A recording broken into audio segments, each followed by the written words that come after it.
வணக்கம். என்னோடய பேர் ராஜ்குமார். நான் திருவண்ணாமலை மாவட்டத்துலேருந்து வரேன். இந்த ட்ரெக்கை நான் ட்ரெக் தமிழ்நாடு வெப்சைட் மூலிமா புக் பண்ணியிருந்தேன்.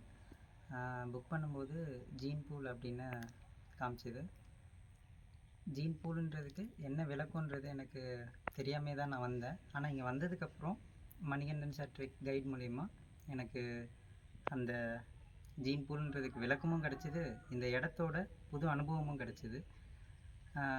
சின்ன சின்ன தாவரத்துலேருந்து பெரிய மரம் வரைக்கும் எப்படி எல்லாமே வந்தது, அந்த மருத்துவ குணம், இங்கே இருக்கிற ஆராய்ச்சி மையம் எல்லாத்தை பற்றியும் நல்லா விளக்கமாக சொல்லி கொடுத்தாரு. அதுக்கப்புறம் சின்ன சின்ன விஷயங்கள் எல்லாமே இங்கே நம்ம காட்டுக்குள்ளே வரும்போது தான் நம்ம கற்றுக்க முடியும். நம்ம இருக்கிற உலகத்துக்கும் இங்கே இருக்கிற உலகத்துக்கும் எல்லாமே வித்தியாசமாக இருக்கும். 8 கிலோமீட்டர் ட்ரெக்கு தான். நம்ம போயிட்டு வந்தது எதுவுமே நமக்கு டயர்ட்னஸாகவே தெரியாது. அந்த அளவுக்கு எல்லாமே கைட் பண்ணி கொடுத்தாரு. மணிகண்டன் சார் அவருக்கு ரொம்ப நன்றி. எல்லாருமே வரலாம், ஃப்ரெண்ட்ஸ் ஃபேமிலியோடு இங்கே ட்ரெக் தமிழ்நாடு வெப்சைட் புக் பண்ணிவிட்டு நீங்கள் வரலாம். தேங்க்யூ.